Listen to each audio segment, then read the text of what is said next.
Bonjour à tous, j'espère que vous allez bien. Moi je vais pas trop mal malgré ma petite blessure au dos. On se retrouve aujourd'hui avec un super soleil. Aujourd'hui Eddy va nous présenter son véhicule. On a affaire à une BMW M2. Rico's going crazy again. I start on the move. I got 40,000. I'm up in all the stores. Wait. Look, oh you feeling sturdy, nigga? Look, we about to get sturdy now. Donc les amis, je vous présente Eddy. Eddy c'est le propriétaire de cette magnifique M2. Alors pour l'essai, c'est pas une compétition, on est sur la version normale qui arrache déjà très très fort. Eddy, tu peux nous présenter un petit peu ton véhicule? Donc M2 2018, 3 litres, 6 cylindres. Bon voilà, après l'intérieur. J'ai remarqué que tu as BM. des sur piqûre, ça c'est une option? C'est ça, ouais. Non, même pas, elles sont livrées d'origine comme ça. Après, bon, au niveau de l'intérieur, c'est un intérieur BM classique avec juste des petites parties en carbone. Tu vois, petite partie Alcantara ici. C'est du vrai carbone ou c'est du rajouté? Non, c'est du vrai, hein, je pense. C'est du vrai, là, ici aussi. Après, ce qui est pas mal, c'est que celle-là, elle a le pack M Performance. Donc en gros, tu as le volant en option semi-Alcantara, semi-cuir avec le carbone. Et tu as 2-3 petits trucs par-ci par-là. Donc, je te laisse regarder. Après sur son véhicule, il y a quelques options personnalisées que moi j'ai pas vu dans beaucoup de véhicules. J'ai remarqué, Eddy, là il y a un petit bouton sur le côté, tu peux nous en parler? En fait, ici, tu as le volant chauffant. Ah, ça Donc, c'est une option, ouais. Personnellement, j'utilise pas trop, mais c'est vrai qu'en hiver, tu peux t'amener à l'utiliser. Siège électrique? Siège électrique, ça c'est en option. Ouais, Donc celle-là, elle est vraiment full. Même les pédales, tu sais, le pédalier en métal, là, ça c'est en option. Ah, je savais pas ça. Ouais, normalement, tu as les pédales caoutchouc qui s'usent assez rapidement, tu vois. Siglé M. C'est ça, donc là, c'est quand même une option en plus. J'ai les tapis aussi avec les surpiqûres, mais pour pas les user, j'ai mis des vieux tapis. Ouais, t'as raison, après ça fait user ça. Bah ouais, c'est ça. Elle a je sais plus comment ils appellent ça, chez Cockpit, BM, le Black non Panel. je Black crois qu'ils appellent Panel. ça. Ah ouais, j'ai vu parce que là t'as tout guidé en digital, il n'y a pas C'est ça, d'aiguille. ouais. Donc c'est sur les phases 2. Donc celle-là c'est une phase 2. Sur les premières phases c'était encore les compteurs à aiguille avec le fond gris là, tu sais. Ah ouais, ça faisait vieillot ça. C'est ça, t'as l'écran tactile sur la phase 2 aussi. Ah ouais, ah, c'est pas courant. Ouais, écran tactile, après bon, classique, un CarPlay, tout ça. Tu m'as parlé, t'avais le projet de faire le ciel étoilé dessus. C'est ça, ouais, je me tâte, peut-être un truc un peu discret, mais bon, vu qu'il y a le toit ouvrant, au final, t'as plus beaucoup de place pour mettre le ciel étoilé. C'est vrai que c'est à la mode, ça, on en voit un petit peu partout sur TikTok, tout ça. Après, un truc discret, pas trop tuning, ça peut être sympa. Donc sur l'intérieur, tu vas rester sur un truc un peu standard, Ouais, juste peut-être ouais. éventuellement le ciel étoilé. Et peut-être ça aussi que j'ai envie de mettre en carbone comme ça. Faire un covering quoi. Non, même pas, vraiment changer la pièce en entière, tu vois, donc ça et ça. Ça se vend à l'unité en vrai carbone tressé, pas les pièces, tu vois, AliExpress et tout, même si elles sont bien, mais pourquoi pas passer sur ça. C'est BMW qui propose ça ou c'est des ça, gens ouais. qui fabriquent les pièces? Il y a des gens qui fabriquent les pièces et tu peux l'acheter aussi chez BM apparemment. Mais bon, ça coûte, je crois que c'est 500 balles juste pour les deux trucs comme ça. Ouais, mais après c'est du détail, mais le détail a son importance. Hein. C'est exactement ça. Après, moi je suis pas trop modification et tout, j'aime bien garder l'origine. Le tout c'est essayer de personnaliser et faire un truc à ton goût quoi. C'est exactement ça. Ouais. Après, sinon, les options classiques, hein, line assist, le truc anti-collision, Ouais, il y a pas mal. régulateur, limitateur. Sur piqûre sur les ceintures aussi, j'ai vu C'est là. ça, ouais, donc les ceintures qui sont siglées M. Ça aussi, je pense que c'est une option, ils n'ont pas tous. Hein. Celle-là, je sais pas te dire. Je sais pas te dire si c'est une option ou pas. Mais ouais, sinon après, au niveau du reste, bon, clean, Ça reste très BMW, on voit sur l'évolution par rapport à ce qu'ils faisaient avant, ça reste toujours dans une certaine continuité. Je pense que BMW veut pas brusquer sa clientèle en venant avec des trucs trop compliqués, Après, trop c'est vrai modernes. que Hein. sur les nouvelles, l'intérieur, il a quand même plus rien à voir avec l'ancien. Ouais, là, t'as quand même le côté cockpit incliné vers le chauffeur, Ouais. un petit peu à l'ancienne. Ouais, carrément. Ouais. Ça, c'est pas mal. Après, t'as le son Harman Kardon aussi, ça, je crois que c'est en option. Ouais. Elles l'ont pas toutes. Ouais, ça, c'est pareil, t'as une qualité sonore, il doit avoir un certain Ouais, nombre de le haut-parleurs. son, il est incroyable, franchement, rien à dire. Après, bah, un toit ouvrant en option aussi. Ah, c'est important quand même. Ouais, franchement, ouais, j'étais pas trop toit ouvrant, mais maintenant que je l'ai, c'est vraiment bien. Après, sinon, voilà, au niveau des options, rien de spécial. Frein de parking, frein à main, il est quand même manuel dessus. Ah, ma manuelle, ouais, elle n'existait pas avec le frein à main électrique. Ah ouais, je savais pas, je crois que c'était une option. Non, même pas. C'est cool. Après, bah, voilà, start and stop, tout ça, classique. Bah là on va passer les amis à l'extérieur, on va vous faire une description de l'extérieur avant de passer aux essais routiers. Voilà, donc après au niveau des jantes, on est sur des jantes 19 pouces, classiques avec des freins en acier. ça fait le boulot. Heureusement qu'ils sont ventilés. J'ai pas l'option céramique carbone, parce que ça coûte une couille à changer. Et sinon après on est sur des pneus Michelin, Pilote Sport, qui marchent très très bien. Donc voilà. Donc après sur l'arrière pareil, on est sur du 19, à l'avant c'est du 245, à l'arrière 265, donc c'est bien large. Ça tient le pavé, avec des bons pneus surtout, et faut quand même être prudent, mais sinon ça tient bien, ça freine bien. Et voilà, pour le circuit c'est idéal. Donc après au niveau de l'avant, les calandres full noir, ça c'est en option. Normalement il y a le cerclage qui est chromé sur celles qui ne sont pas paquet performance.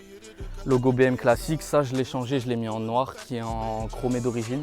Les phares LED sur la phase 2 avec les Angelize. Les petites moustaches ici en carbone en option sur le pack performance. Voilà, après sinon on est sur le bleu Long Beach si je dis pas de bêtises. Donc très beau bleu qui ressort un petit peu plus sombre quand il y a moins de lumière et un petit peu plus turquoise comme là quand il fait du soleil. Donc très très belle couleur. Donc là pareil, celui-là en noir c'est en option.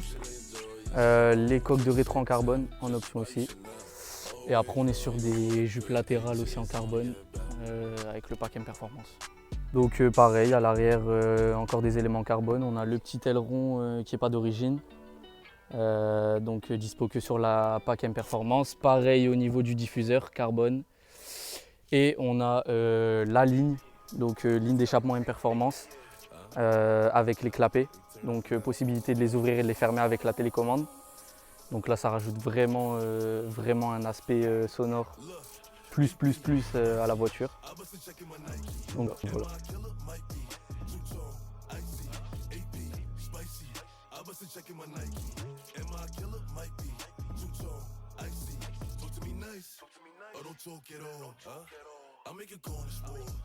Donc les amis, on est parti sur un petit cycle urbain.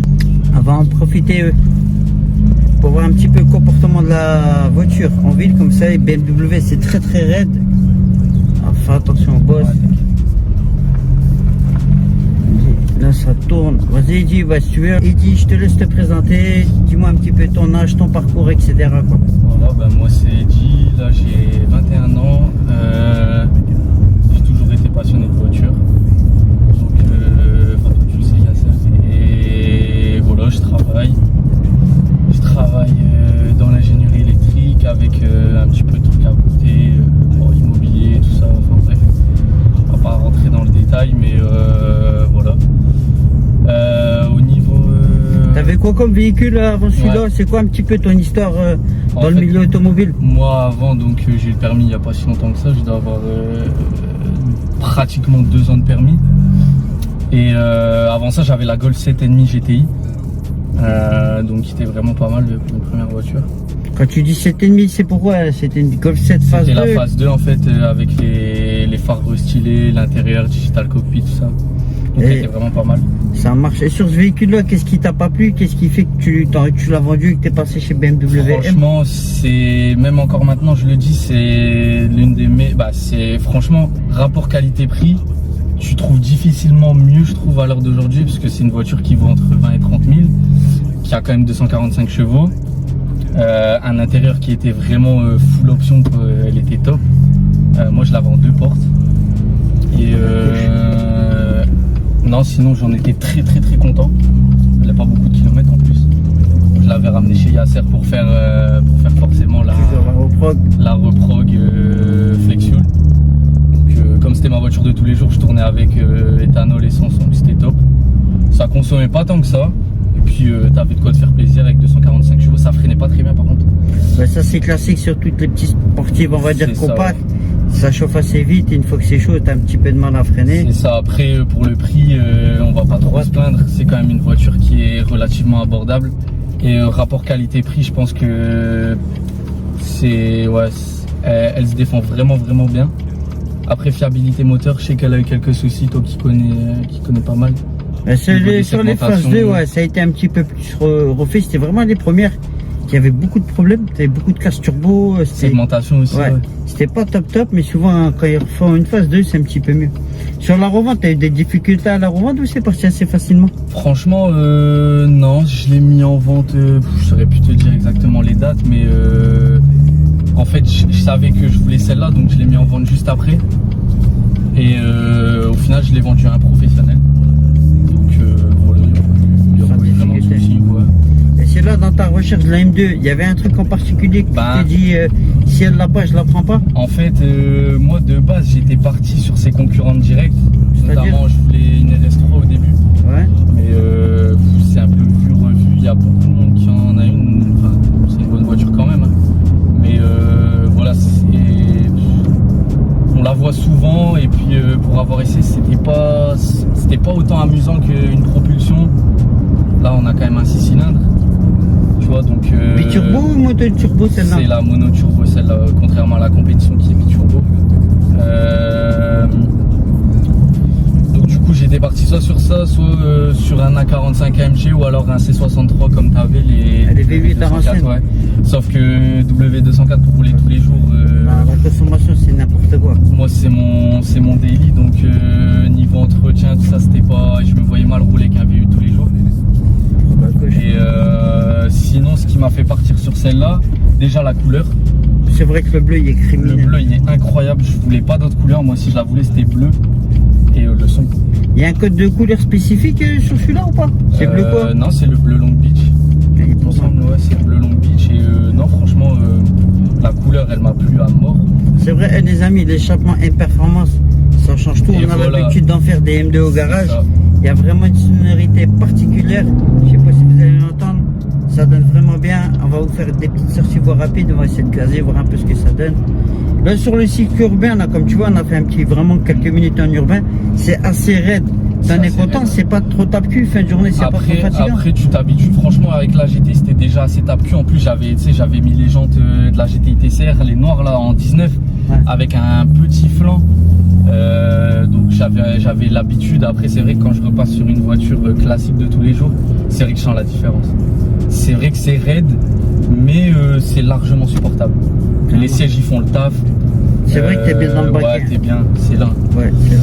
Les sièges font le taf, donc franchement rien à dire. Voilà, tu peux accélérer jusqu'à 70. Ça marche. 70, voilà. Ça marche bien. Ouais, on dépasse pas les limites. On va aller se téléporter en Belgique. Que dis-je? On va aller se téléporter en Allemagne sur le montage.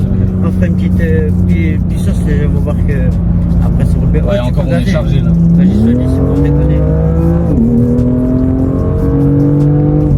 Ouais, ça marche bien. Ouais, ça marche bien et puis ça freine bien. Je suis que moitié de pédale là en plus. Ah non, ça marche bien. Ça freine bien, franchement, rien à dire. Et par contre, il faut l'avoir en main, c'est pas à mettre dans les mains de n'importe qui. Hein. C'est quand même une voiture qui est assez dangereuse quand on la connaît pas et même quand on la connaît. Du fait de son gabarit, elle est vraiment courte. Ouais, j'ai vu l'empattement, il est vraiment court. Elle peut être traître. Il faut des bons pneus. Faut pas être radin au niveau des pneus. T'es monté en quoi là? Là, je suis en pilote sport pro, comme on a pu voir sur la présentation. C'est Michelin qui fait ça, non? C'est Michelin, c'est ça. Donc là, ils commencent un peu à être usés, mais ils tiennent bien encore. On sent que c'est vraiment des bons pneus. Même sur mouillé, ça tient très bien. Tu peux donner un ordre de budget, un coup sur sur les pneus, si je dis pas de conneries, t'es à 250 € à peu près le pneu, je crois. Ouais, ça va encore. Mais il faut pas rigoler avec ça, ça reste quand même de la sécurité. C'est le premier élément qui donne la liaison au sol. C'est ça, voilà. Et franchement, j'étais hyper étonné. Moi, je pensais que ça allait chasser de tous les côtés et tout, mais même en ayant le ESP désactivé, tu vois, là, on était en ESP off. Hein. Et donc là, je suis en sport plus ESP off. J'ai toujours le contrôle de traction. Ça, c'est déconseillé de l'enlever. Elle tire droit, tu vois. Et sinon, après, je suis déconnecté tout, c'est vrai, ça honnête. Là, il faudra mettre. Et encore, même en déconnectant tout, franchement, sur sec, elle accroche bien. Je te promets que j'étais surpris. Moi, c'était ce que j'apprenais un petit peu de la voiture. Quand j'étais à la chercher en essayant tout ça, je me suis dit, ça se trouve, je vais pas aimer parce que c'est trop dangereux, c'est trop. Mais non, franchement, après, il faut savoir la conduire. Hein. Je te cache pas que, comme j'ai dit, c'est pas à mettre entre les mains de n'importe qui, mais quand on l'a en main, c'est trop amusant. Là, on est sur une vraie propulsion, les amis. C'est pas du 4 roues motrices. Voilà. On est sur les roues arrière. Toute la puissance envoie sur les roues arrière. Ça marche plutôt bien. Niveau sensation, vous pouvez pas avoir le rendu à 100% de la caméra, mais ça marche vraiment, vraiment bien. Tu sais quoi, Nora, je vais inverser la cam, je vais mettre une vue route pour montrer une accélération. Après, on va faire ça. Là, je vais parler budget. Si tu as déjà fait des entretiens dessus? Ouais. On va parler entretien. Des petits. Et on va parler juste achat, donner une fourchette. Qu'est-ce que ça vaut? Donc c'est parti au cut à 8,15 cut. Sinon niveau entretien, tu peux donner un ordre de prix à nos amis, qu'est-ce que ça coûte pour faire un entretien, une vidange, etc. Une vidange, si je dis pas de conneries, ça doit être dans les 300 €, 350 € la vidange. J'ai pas encore vu Chez BMW. Chez BMW, ouais, très important. Après, il y a beaucoup de garages agréés BMW, bien sûr. Je me rappelle que quand tu me l'avais ramené il y a pas longtemps, tu avais fait un truc chez BM, on était étonné du prix. C'était quoi? C'était remplacement de liquide de frein. Et tu en avais eu pour combien? 100 €. Donc voilà les amis, remplacement de liquide de frein. Ça, nous, de temps en temps, on vous le dit, on vous donne les beaux plans chez BMW, ça vous coûte 100 balles. Voilà. Donc, pas la peine d'aller voir Feu Vert Noroto, même nous-mêmes, aller chez le concessionnaire. Et ça permettra de savoir si la voiture a besoin d'une mise à jour, un retour ou pas. Parce que ce qu'il faut savoir, malgré les années, vous pouvez être susceptible d'avoir un retour, un rappel pour un airbag défaillant ou quoi. Ça peut être l'occasion de faire ça chez BMW. On va prendre en face. Et niveau achat, si tu peux donner une fourchette de prix, ça vaut quoi dans cette config là? Dans cette config là, donc avec pack M Performance, full option comme ça, pas beaucoup de kilomètres, enfin pas beaucoup. Pour une voiture comme ça, ça va. On est sur les phases 2, ça va coûter un peu plus de 50, donc entre 50 et 60. Après, on a forcément, si on l'importe, on a le malus. C'est une voiture qui vient de Belgique. Donc, il s'élève combien le malus dessus? 6 000 €. Carte grise compris ou 6 000 plus la carte grise? T'as 800 € de carte grise et le reste c'est le malus. Bah, ça va encore quand tu veux comparer avec une RS3 dont tu parlais. Je sais que pour une 2022, tu en as à peu près pour 35 000 balles. En fonction de l'année, ouais, c'est ça. C'est énorme, c'est le prix d'une bagnole quoi. C'est énorme. Ouais. Il y a 2 jours, alors je parlais avec un mec, d'ailleurs que je me suis cassé le doigt, c'est un artisan. Bah, lui, il a acheté un véhicule, la taxe pollution coûtait le prix du véhicule. Aussi con, aussi débile que c'était un Toyota Hilux GZ. Il a acheté 42 000 et la taxe pollution plus la carte grise, on était pratiquement à 40 000. C'est n'importe quoi. C'est trop cher. Ce qu'il faut savoir, c'est des voitures un peu comédiens. Si vous travaillez, vous pouvez vous la payer, il n'y a pas de souci. Mais au-delà de ça, vous n'avez pas besoin d'être hyper riche. C'est vraiment des notions de plaisir et savoir où vous voulez mettre vos priorités. Après, ce qu'il faut regarder aussi, c'est est-ce que tu sais l'assumer aussi? Exactement. Parce que c'est pas juste l'achat.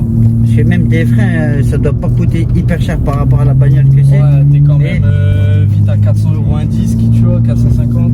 Vas-y, tu peux m'en parler là. Je vois, elle chasse quand même un peu du cul, mais ça va. Ouais, tu peux être rabat devant. Ouais, je sais qu'il y a des radars. Non, ici, il n'y a rien, t'inquiète. Ah ouais, c'est pas grave. Il n'y a aucun radar. De temps en temps, t'en as 2 € pour essayer. Donc là, t'as des idées, Nora, un peu sur les questions? Ouais. On peut faire, tu sais, par rapport à l'âge, les voitures qui conseillent par rapport à certaines tranches d'âge, par rapport aux jeunes permis, ceux qui ont de l'expérience et tout. Ça marche. Alors, non, en face, après son retour, on va pouvoir regarder un petit peu. Bon, ici, allez, deuxième quête, c'est parti. Et dis, si tu pouvais donner un conseil aux jeunes de ton âge, elle est un petit peu plus jeune, parce que moi je suis un Chibani, hein, les amis, j'ai bientôt 44 ans. Quel type de véhicule tu conseillerais pour démarrer, se faire plaisir? Parce que là, comme tu l'as dit, c'est là, il faut un certain expérience. Toi, tu avais l'habitude de rouler en belle voiture, c'est pas donné à tout le monde. Le mec qui est nouveau permis, on va dire, il y a 1 an de permis, il y a un budget de 20-30 000. Tu lui conseillerais de partir sur quel type de véhicule? Je te promets Golf GTI. Bah après moi c'est mon avis à moi, j'ai été satisfait sur tous les points la Golf GTI. Ça consomme pas trop, l'assurance ça dépend. C'est une traction donc pour se planter avec faut vraiment y aller tu vois. Ça a de la patate, ça a des chevaux. Bien optionné, l'intérieur il est top. Limite moi je préférais l'intérieur de la Golf que celle-là tu vois. C'est vrai que Volkswagen sur ce type de truc ils vont aller chercher des petits détails. Ouais. BMW on va être dans l'efficacité je pense. C'est ça, là en fait le prix tu le mets dans le moteur et le châssis. La Golf t'avais limite plus d'options que celle-là. Tu vois donc non la Golf elle était top avec des bonnes options, siège cuir, le digital cockpit tout ça, franchement c'est une très Parce que BMW les amis, si vous prenez pas avec beaucoup d'options, c'est relativement triste. C'est ça. Le compteur s'il n'y a pas de cockpit, les aiguilles elles sont vraiment vieillottes. C'est ça. Idem pour la console centrale, il y a plusieurs tailles de GPS. Ouais. Si GPS est petit, en face on va y aller, c'est assez ridicule. Et même pour l'année je trouve qu'encore ils auraient pu faire des efforts, tu vois. Ouais. C'est quand même une 2018. il manque quand même des trucs. Ben, je pense que c'est par souci d'économie, ils cherchent à Ça. rentabiliser au max. Après voilà, tu payes le moteur, tu payes l'efficacité, tu payes le son, voilà. Et la coupe aussi extérieure, elle est incroyable. Après voilà, pour un jeune permis, ouais. T'étais à combien d'assurance sur la Golf? Ça te coûtait combien d'assurance? Ça me coûtait combien sur la Golf? Ça me coûtait 80 € je crois, mais pas à mon nom, tu vois. C'était avec papa?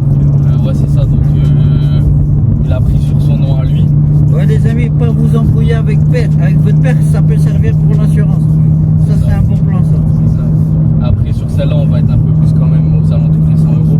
Après à voir si les parents ont du bonus, tout ça, si t'as pas fait d'accident. Ouais. Voilà, il y a plein de choses à prendre Il y a en compte. beaucoup de facteurs à prendre en compte. C'est ça. Donc là les amis, on va changer d'angle, je vais vous laisser profiter de la route, on va passer en cam par brise. On va vous donner 2-3 petites sensations au niveau pilotage. And my little mama got it in her purse. All I gotta say is make it. If I run down, it's a drum round. All you gonna hear is gun sound. You niggas know I bring them guns out. I make it hot when it's sundown. Fever. Shorty wanna like a diva. Shorty wanna suck on my Nina. I leave that shit without confusion. AP, spicy. I bust a check in my Nike. Am I a killer? Might be. Two-tone, icy. AP, spicy. I bust a check in my Nike. Am I a killer? Might be. Two-tone, icy. Talk to me nice, or don't talk at all. I make a call on this war. I'm off that I had a roll. Talk to me nice, or don't talk at all. I make a call on this war. I'm off that I had a roll. I got 52 shots. Donc les amis, super essai, ça marche de fou. Franchement, si vous pouvez, je vous conseille acheter ce type de véhicule. Comme Eddy l'a bien précisé, l'empattement est assez court. Par rapport au M3, M4, on a des vraies sensations. Ça marche très très fort. Donc Eddy, je te laisse le mot de la fin. Si tu avais encore un truc à ajouter dessus, qu'est-ce que tu nous dirais? Faites attention sur la route, c'est pas des jouets. Il faut se rendre compte qu'on a quand même des autres usagers sur la route. Sécurité avant tout, sinon très bonne voiture, ça marche très bien. Franchement, si vous pouvez, faites-vous plaisir. Vous ne serez pas déçus en tout cas. C'est cool. Si la vidéo vous a plu, comme d'hab, petit pouce bleu, n'oubliez pas de vous abonner et je vous dis à la prochaine. Talk to me nice, or don't talk at all.